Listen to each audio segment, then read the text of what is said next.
One of the things I love about what I do is that I get to work with some absolutely amazing tools. I mean, I sit and work in OBS Studio, I get to work in Streamer.bot, and I get to work in Blender, making 3D environments, making 3D assets to use in my live streams, in all my content, and I love doing it so much. So I wanted to do a video that really kind of dives into the process I go through to really bring out this creativity and how, I go about doing these things, maybe to hopefully inspire you to do the same. Now, the inspiration for this video really has come from the fact that Elgato released their Marketplace Connect that is directly accessible in OBS Studio with this plugin that they have released. And what this has enabled so many of us to be able to do is to not only provide you assets to have things to put on your stream, but also have you install the plugins with it. All the assets are included, like everything's in one package that you just download from the marketplace and install straight into OBS Studio. I mean, this is a revolutionary thing, and I'm honestly excited for it because for me, as somebody who's sat and done graphic design work for so many, making overlays and how complicated they can be, I normally had to send them the entire OBS package in order for them to use it. Now it's so much easier.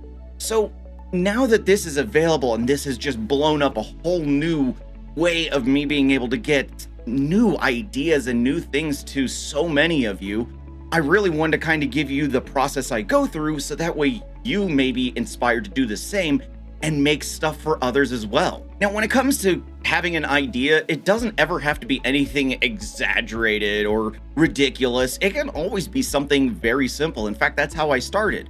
Most of my ideas just started with animating something in Blender as a video file and just having the video file pop up and then going away.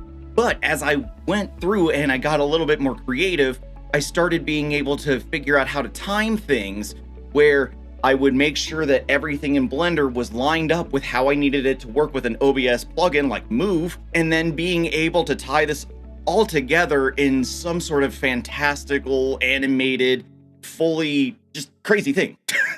I mean, is that really the only way I could put it? I think so.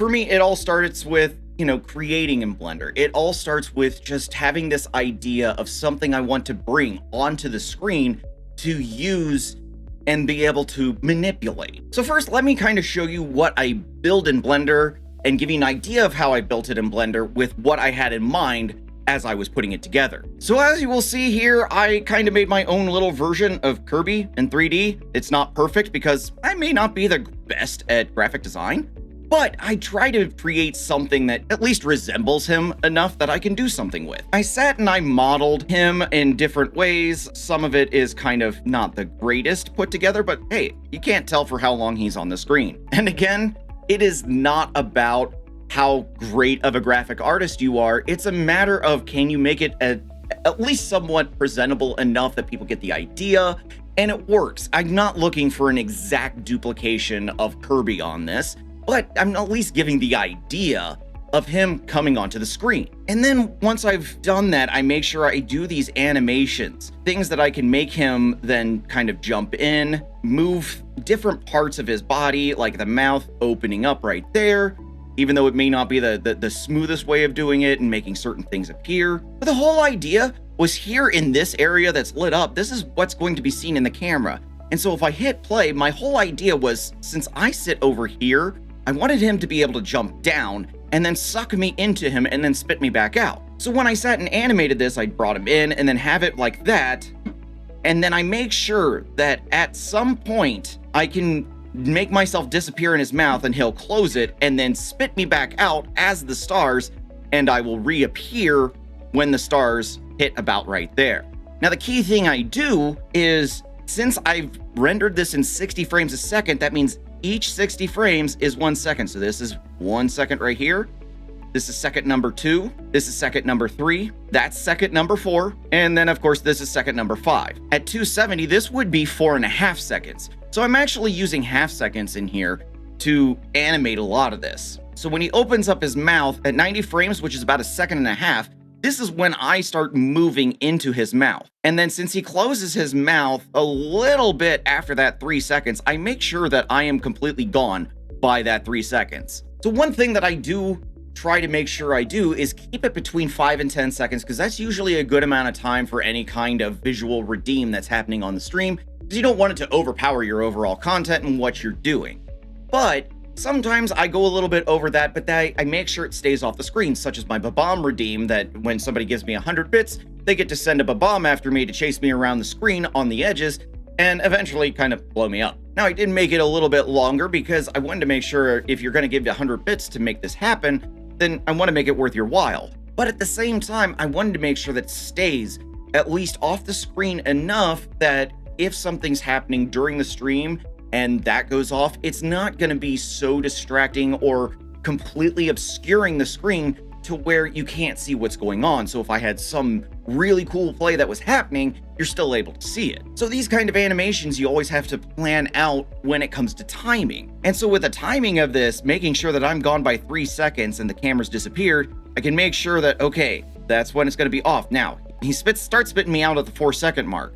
But when I want to come back, will be then at the 4.5-second mark when this is the largest. And I purposefully made sure that the stars were going to be the largest right here because this is when my camera will come back, kind of giving the illusion that I actually did get spit out. Then as this shrinks down, I'm already there and Kirby goes flying back off the screen, giving it a nice kind of smooth animation. So once I have that done and I have that rendered, I put the video file in. And when the video file is then in there, I have to then go to OBS and remember what actually I did, because sometimes I don't write this down, which is a handy hint.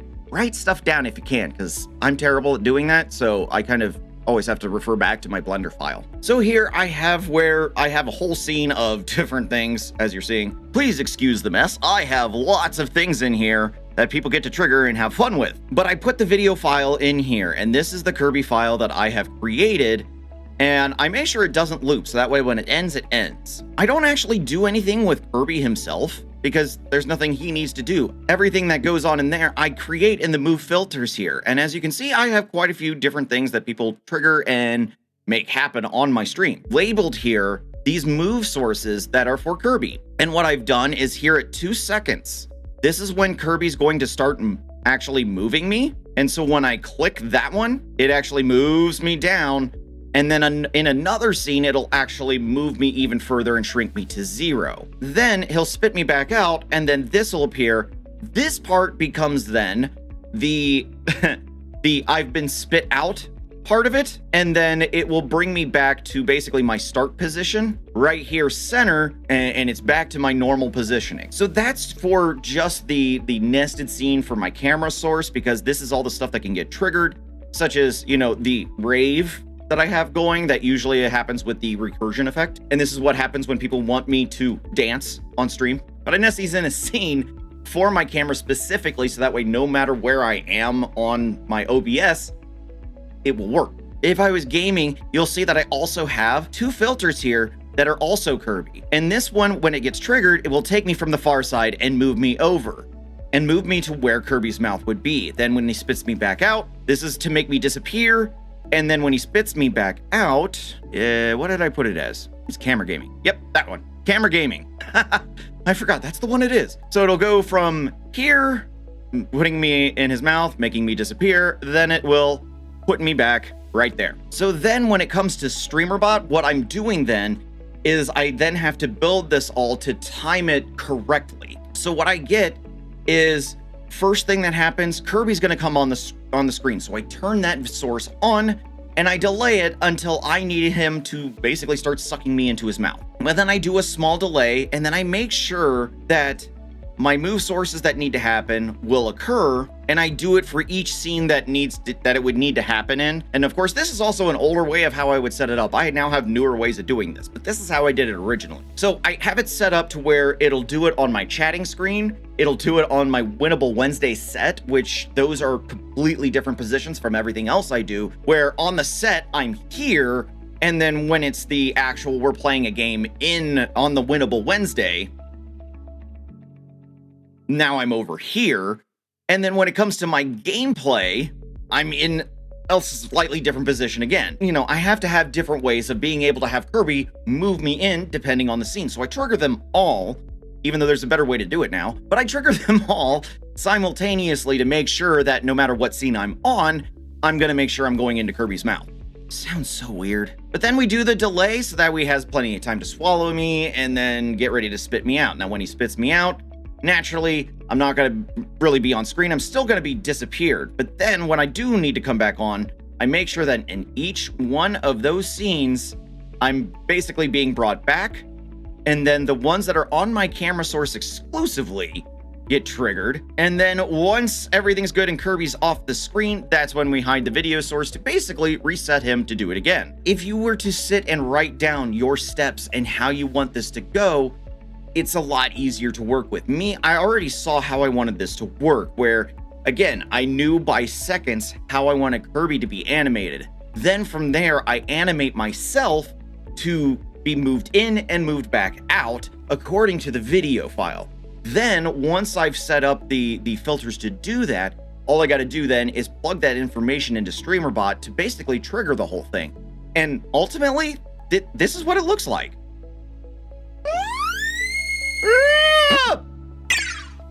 Yeah. And that is really like the kind of step-by-step I do when making these things. And I was actually recently commissioned by Patriot King TTV to make alerts using Streamer.bot, using Blender, and using OBS Studio, in which I had a blast really kind of getting creative and using those ideas to make it happen. And so when it came to these alerts that I made for him, I made sure that I was able to take profile pictures and put them into the headspace of a Revolutionary War soldier.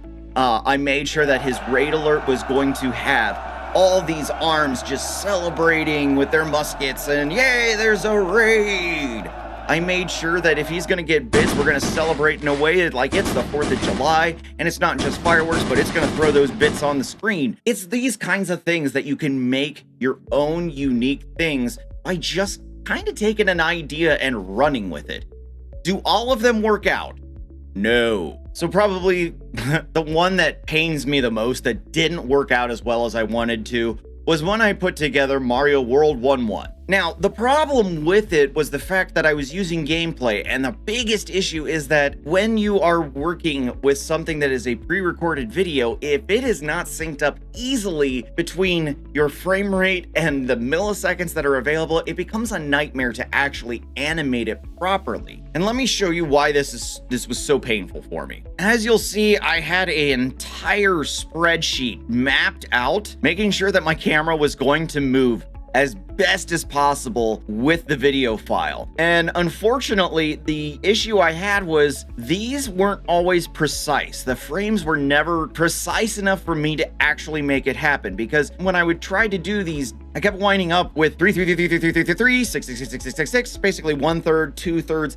And when I'm doing it in thirds, it is near impossible to get it perfectly synced up for every single move that needed to happen. I mean, overall, it didn't look terrible. It still worked. The biggest issue was that I could never, ever, no matter how many times I tried, it just wouldn't sync up anywhere where it made sense.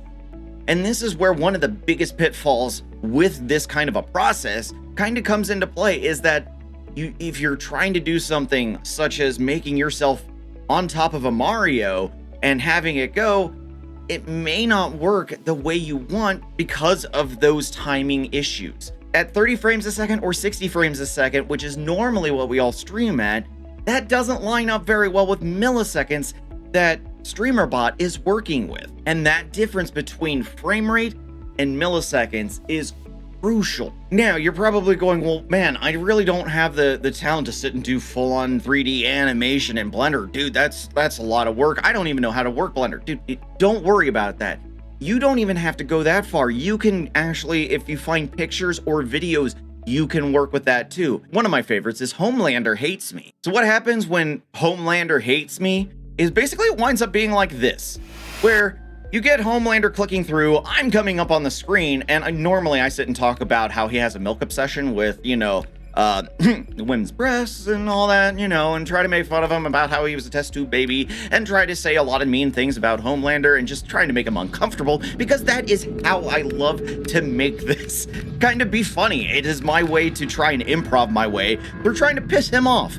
But yeah, that's kind of what I work with on this, but it doesn't have to be anything super crazy to make something unique and fun on your screen. You can just use some of these green screen things and move your camera to where it needs to be. But again, it's just, you can use creativity in so many different ways.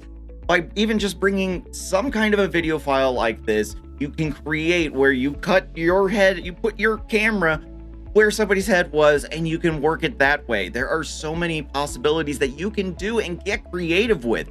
You don't have to be a graphic designer. You don't have to be a fantastic coder. You don't have to be a lot of these things that you think you need to be to bring something unique, creative, and yours. Well, sort of yours. Get creative. Do the things you want to do.